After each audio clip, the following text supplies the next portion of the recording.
Oh yeah, whilst you're in prison, I remember you telling me this story when I was younger. What happened with the Morse murderer? Can you tell me about Oh that yeah, in about depth? that. Well, in Durham, what they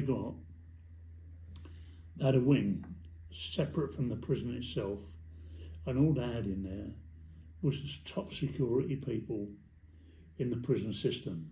Yeah, The likes of train robbers, Richardson's, Krays, all that kind of stuff. And above them, although you never saw them, was the nonces. yeah, And the nonces being Brady, all the different ones, Morris and people like that who really had yeah, interfered with children. So this day I decided to go and get a shower. So everybody's locked away, but I didn't realise that. And so I come out of the shower, get myself dry, put my clothes on, and I'm walking out. And who do I see coming towards me but Brady? yeah, And I lost it. yeah, And I went for it, smacked him on the chin, and the two screws had jumped on me. And Brady like that.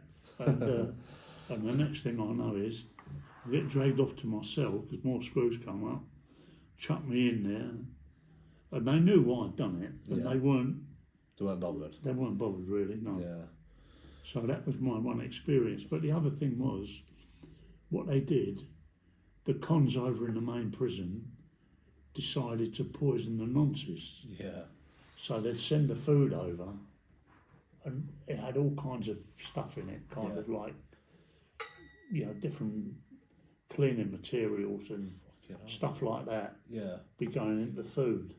bloody hell. And the screws realised this was happening, so what they decided to do was allow us to cook our own food. Yeah, So we were allowed to cook our food on our wing, and they were allowed to cook their food on their wing. But we never ever saw them. Only Yeah. at one time I ever saw anybody. You understand? But he was arrogant, horrible man. You understand what I'm saying? yeah, Devious. You could see that. yeah, There was no. How can I put it? No humility. There was no no regret. sadness. Kind of. How can I put it? There was no. What I've done is wrong. Yeah, he had no regrets at I all. had no regrets at all. You Yeah. understand what I'm saying? Yeah, he thought what he did was right. That's right. Yeah. Yeah. In his head. Yeah, But it's just, and that's like a lot of people. They do things and they don't think before they do them. yeah, There's a voice inside their head which is saying, "Is Yeah. this sensible? Are you sure this is what you want to do?" But that madness takes over. it does, yeah.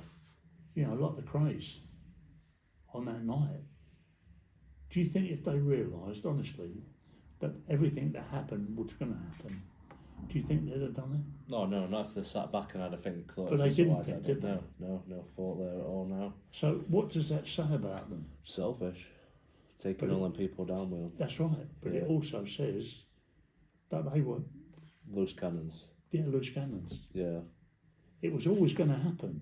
yeah. That was the If time. it didn't happen that night, It'd happen another time. night. You Yeah, understand what I'm they're saying? always going to happen. Yeah, That's right.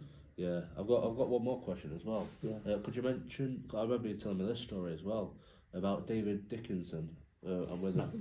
no. All right. Is that about everything? No, I'd like to ask you a question. Yeah, go on. I used to travel up, sometimes every week, sometimes every 2 weeks, but never less than that.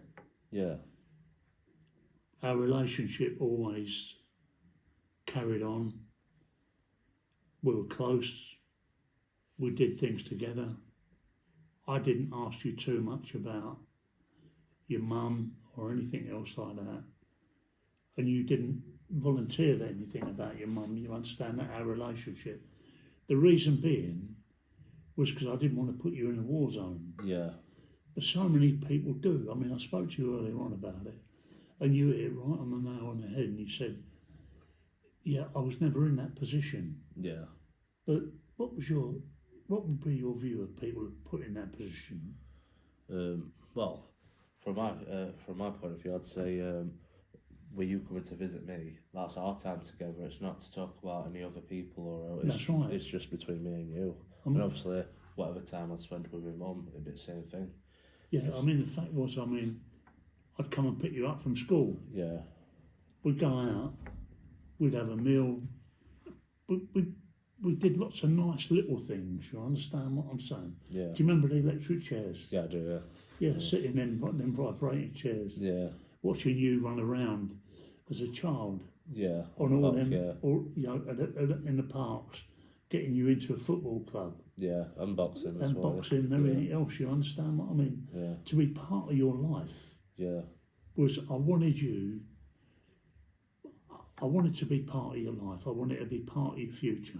yeah, I wanted the best for you. It's like when, you know, I wanted you to get a driving licence, to be free, yeah, to have your car, so if you wanted to go anywhere or you wanted yeah. to get a job to drive in or whatever. yeah. So And you made that happen I as well. made it happen. The driving lessons, the car, the insurance, the tax, everything else was all straightened out. Yeah, And that give you freedom, Charlie. You yeah. understand what I mean? Yeah. I did put some thought into it. yeah, There were so many things. It's like when I never knew how long I had on this earth, yeah. but I wanted to make sure I was stable. that you were stable. So I put money into a bank account Yeah, for you, you know, and I gave you little things so that you could treasure that were part of me. You understand what I mean? definitely. And my history, all them kind of things. But we live in a world now where so many people walk away from their responsibility, Yeah, and there's lots of kids that don't have a role model in their life. no, exactly. Yeah, and that, the part of the problem as well is it's young people, teenagers, and that having kids too young when they can't even look after themselves. Selves. Never mind another human. Yeah. And they don't see it like that. They just see it as fun. Fun, yeah, and it's not fun, is it really? Oh no, it's not. Then they realise it Yeah, and they run. and it's too late by the time It's they too realise late. it. Yeah, and then it ends up with their parents looking after the kid. That's instead of right. them. And then you've got the other factor as well, which is sort of, it develops into an argument. And that little kid is in the middle of a war zone, It is, yeah. and it's being asked to make a choice, Yeah, and it doesn't want to make a choice. What it wants is love, yeah, that's it, isn't it? but it ain't got it. Yeah, But you've got to say you've got love. yeah. You understand me? From both sides. Oh, definitely, yeah. And like I say as well, I weren't ever involved in arguments like, oh, you're not seeing him this week or out like Yeah, that. We're all- it never went. Everything went, and as far as it was concerned, I made sure your mum had her money every month. yeah, Well, in the beginning of the year, I gave it your mother in January, yeah. and it went right the way through the year. So there's never arguments about that. That's it, yeah. We're all just civilness, wasn't it? You just kind of, Yeah. you had your life, she had her life. Yeah, And that's right. You just Yeah. have to look after me, innit? I mean, it's all, everything came together, and it makes you the man you are. You're hard working. Yeah, You're a decent man with good values. yeah, And that's all and that overflows into your life. You Yeah. understand what I mean? that's it. Even now, how old are you now, Charlie? 23. 23. Yeah, I'm 84. yeah, I'm still here. that's it, yeah, You understand me? yeah. So I'm blessed. You are, yeah. I don't know whether I've got tomorrow, next week, next year. None of us do we? Or, no, we don't know. No, But let's share it while we've got the opportunity. You understand what I mean? that's it, yeah. Yeah, and there is not a day goes by that I don't think about you. Oh, same. You understand what I mean? Yeah, whenever you've been poorly, I've just been worried. Yeah, I know. Yeah. I know. But you know it. Yeah, I'm not some distant person that kind of thinks, oh, I'd like to do that, I'd like to do that. But then you've got to go through what I went through with my daughter Angie. I couldn't be a father. I wanted to be. yeah, I wanted to be the best father possible. Yeah, I made a choice. yeah. And that's the thing as well, like you say, it tears you away as well and whilst you're in yourself, Yeah, thinking about it. So stuff like you wanted to do, yeah, that, like you say, you've done with your parents and stuff and you weren't able to do it. no, I weren't. Something as simple as pushing her on a swing kind of thing. Yeah, I mean, you weren't able to do that. yeah. so many things you can look back on and think, I've got a regret. Yeah. I don't regret that. I didn't point my finger at the Krays. I don't regret that at all. No, because you were true to yourself and you were true to them. That's right. But the fact was, as well, I did let that girl down. You did, yeah. But at least you're honest and you own it, and you're like, yeah, look, I know I've made mistakes, but you've made up for it. Yeah. And that's what you can do. You can't dwell on the past. You've got to look forward. And if I was to give advice to young people, I'd say this: if you're going down that wrong road, turn back, round. Turn back. Put the knife down, yeah. Put down the knife, save a life. Yeah. But the life you're saving is your own. Yeah. It's not the life that you're taking. You're going to destroy somebody's family. You're going to destroy your own family. Your own family. Yeah, because when you go to prison, they go to prison with you. you. Yeah, that's right. They've got to come up and visit you. Not for 2 weeks, not for a month, not for 6 months. Yeah. Indefinitely. That's it, yeah. You understand what I'm saying? And you can imagine a mother coming up to visit her son in prison. There's the distress and pain and everything else. But on the other side, look at the grief that the family are going through. Yeah. Who lost a child. Yeah. For what reason? For something that went on social media? Yeah. And somebody that's upset somebody. Get over it. You understand what I'm saying? That's it as well, yeah. Get over it. Be real. Yeah. Understand. Yeah, sometimes you just got to let things slide, don't you? I mean, sit in prison week after week, month after month, year after year, in darkness. Yeah. People come in, go out. People come in, go out. Yeah. You understand what I mean? Like I say as well, these people that are part of the gangs and stuff as well, as soon as one person's imprisoned, the friends don't care about them. No, they don't. Yeah, that's right. Yeah, and that's true. That's it, yeah, they don't care. They just get on with their own life. That's right. Continue doing what they're doing. That's right, and that's something I experienced as well. Yeah. When they were asked to give photographs and an address, everybody walked backwards. Yeah. You were on your own. But believe me, Charlie, life is life. Yeah. Enjoy it. Yeah, don't live for if other I people. now, I'm 84 years of age, I can't buy a day. If I want one more day, I could have all the money in the bank, I could be a billionaire. I can't buy a day. No, you can't, yeah. Time's really A young person has got so many days to build, to struggle, to find strength and courage. Yeah, and feel the hunger. And the ability and the hunger to go on. Yeah. I wish I was young again. Yeah. I would make things happen. It wouldn't be through violence, it wouldn't be through anger, it would be through determination. Yeah, and just being legit in it. Yeah. Stayed on that legit path. And I'd earn a shilling. Yeah. And I'd put sixpence away. Yeah. You understand? For the future, I'd never be skint. Yeah. I'd have it back there. Do I need drugs? No, I don't need drugs. I'll get high on life. Yeah.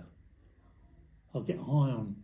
I got high on being with you when you was a baby. Yeah, definitely, yeah. You understand? Sometimes that you can't buy. You can't They're purchase. priceless. Yeah. The things we did together, you understand what I'm saying? Yeah. The places we went, the theme parks, going to sort of Cleethorpes. Yeah. Just you and me looking out at the sea. Yeah. Climbing the rocks and doing different things like that.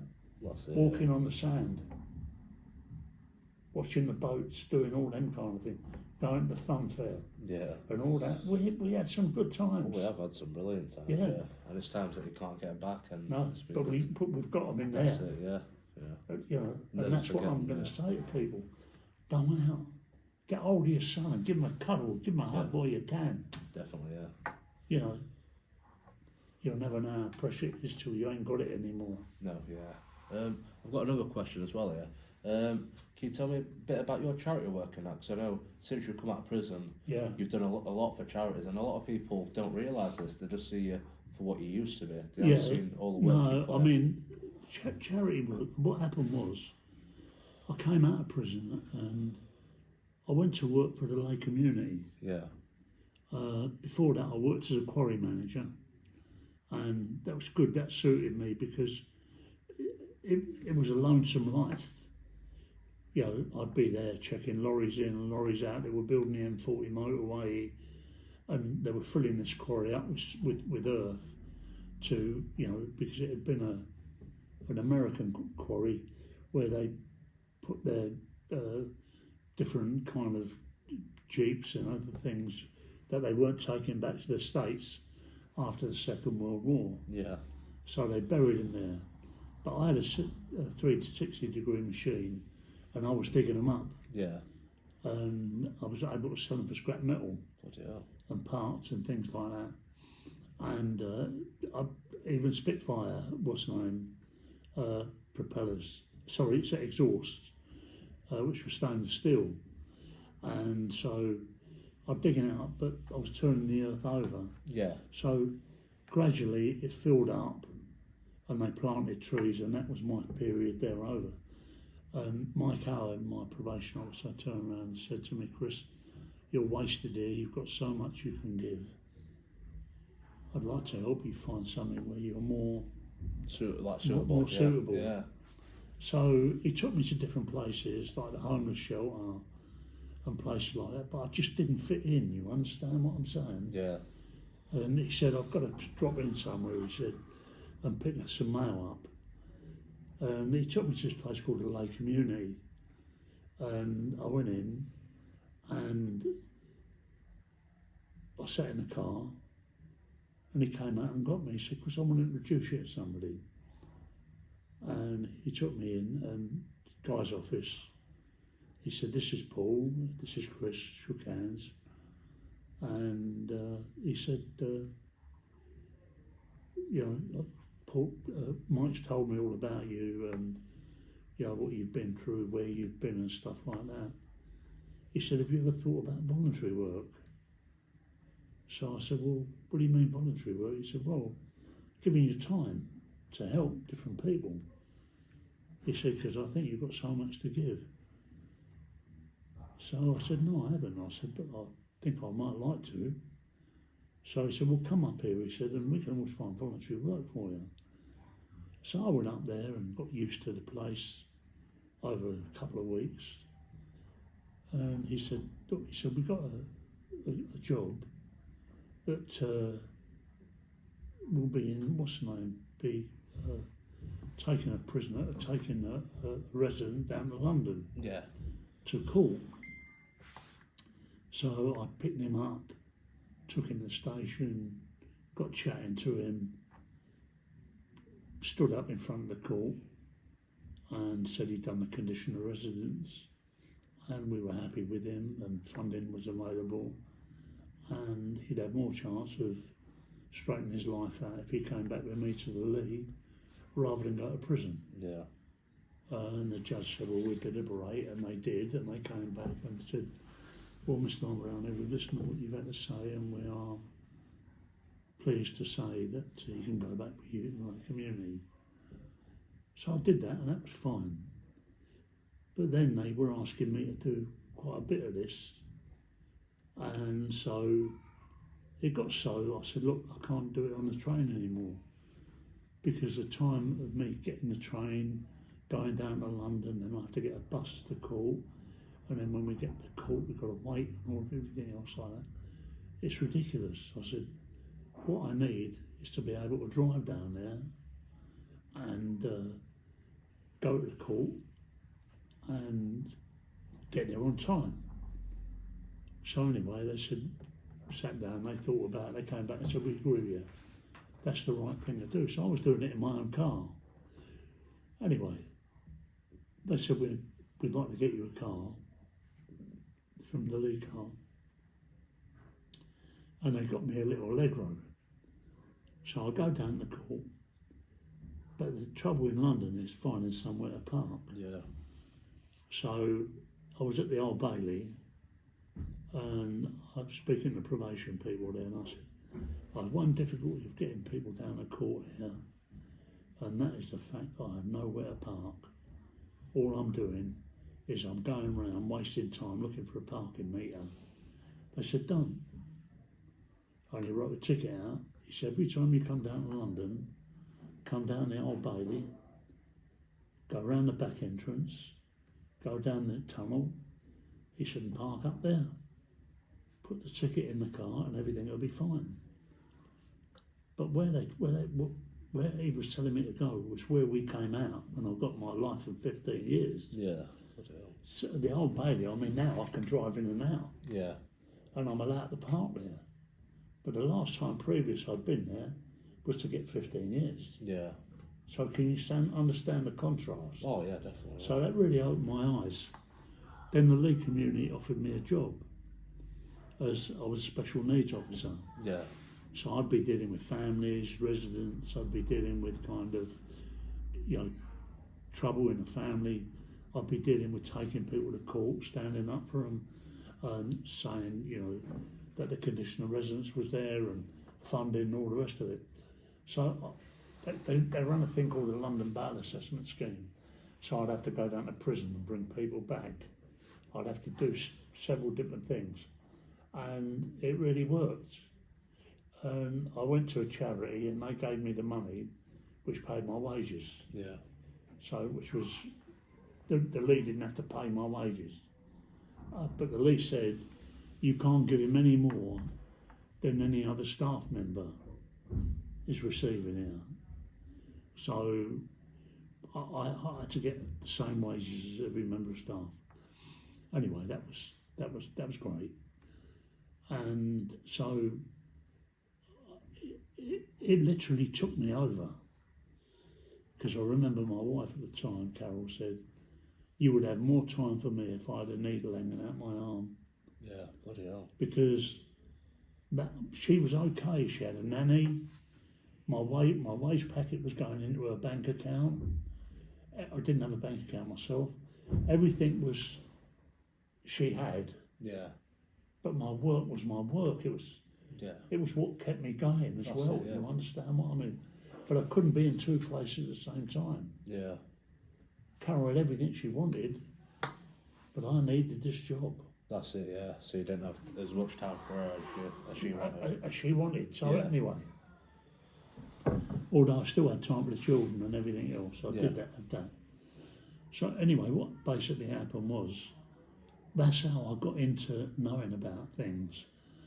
And then I started to do things, like I wrote a book, and I had people coming at me from all over the place. Will you come and give a talk here? Come and give a talk here. Come and do this, come and do that, and all that kind of thing. And a lot of the finances I paid into different charities. So I got myself involved with a place called Yeldor Manor that I've given money to. Yeah. I got myself involved with a group called St Mungo's, which is a homeless charity.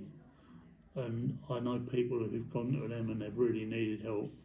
And St Mungo's have given tents, they've given sleeping bags, all that kind of stuff to help them. Yeah. And point them in the right direction. So I've given money there. I've given money to boxing clubs. Yeah. To help youngsters get them off the street, get them away from knife crime. I've given money to sort of like different rehabilitation centres. I've been to charity to gone to events for Macmillan nurses to raise money for them. I've done an awful lot, but I don't yell it from the treetops. It's just something you do. Yeah. You understand what I mean? Don't go unnoticed. No, but it's not about being unnoticed. The fact is, the person who counts knows. That's it, yeah. I know what I'm doing. You understand what I mean? That's what matters, yeah. And I feel better for doing it. I don't miss it. Yeah. You understand what I'm saying? So, if I can help a kid trying to get through rehabilitation, great. If I can help a kid out on the street, have a role model in a boxing trainer, it might be the only role model he's got in his life. That's it, yeah. You understand what I'm saying? Yeah, you don't know their lifestyle, do you? Yeah. They say I can't afford a pair of shorts. I can't afford a pair of trainers. Well, gloves, yeah. But I've given the money and they can give it to these kids. You understand what I'm saying? No, definitely. That's the way I see it. Yeah. And so, at present time, I'm involved in one. Well, I've been involved with the Bristol Boxing Club. I've also been involved with one up in Liverpool. Yeah. And what they're doing there is they're getting kids to meet like their victims. They're getting to meet the judges. They're getting to meet barristers. They're getting to meet people who are part of their life. Yeah. and they see that it's not just them alone, but there's a mass of people that have got to step in and try and secure them, try and help them. Yeah. Before they ever reach prison. See, yeah. But there are also people teach them never to get down that road. Yeah. Come and get in here, learn discipline, learn courage. And routine as well. Routine and all that kind of stuff, Charlie. So that really is what, what I've done. Yeah. No, like I say, you've done a lot, like I said, it's really good. And it's also helped for me as well, like someone to look up to, like you say, a role model. So I'm like, bloody hell, I hope I'm like you when I reach your age. Like, not just like the stuff like you've done, but the fact that you're still going out, you're still doing things, you're still meeting different people, you're still learning as well, you're still learning. Well, the fact is, like I told you about the guy with calligraphy. Yeah. I could never see myself writing that beautifully. Yeah. And yet I must have done to have that exhibition in Westminster Abbey. Oh, definitely, yeah. You understand? Yeah. And that came out of the blue. Yeah. It's like so many other things came out of blue. Charlie, I cannot tell you how many times I've been blessed. I look back down that road and I think, why did that happen? Yeah, things Why happen did for that a reason. happen? Why did that happen? Yeah. You understand? It's so many. So many things. It's like I picked a computer up. I didn't know nothing about computers, but by listening to people who did, I learned something. Yeah. And that's what youngsters should do. They should follow people who know something. Yeah. Some people who put, watch a man play with computers. Watch a man who's learns about electricity, how to kind of wire things up and stuff like that. Yeah. It's not hard. No, yeah. Day by day, you get better and better. Yeah. You understand? The time you invest in something is what pays. Definitely, yeah. You're getting what you put out. Yeah. That's right. What you give is what you get. Yeah, definitely, yeah. You want to be blessed, let people bless you. But a lot of people, I can't stand it, he's rubbish, you understand? What, he's only a plumber. He's only a plumber. Yeah. How much a plumber earns? Exactly, yeah. A lot. Yeah. That's what I mean. Yeah. Like we're building on that as well. There's like a stigma that some builders are like meant to be stupid and thick, where That's right, yeah. they're earning really good money. That's right. Like, they couldn't be far from stupid or thick. That's right. You learn that when you actually spend the time with them instead of just listening to what others have to say. Well, they start out as a labourer. Yeah.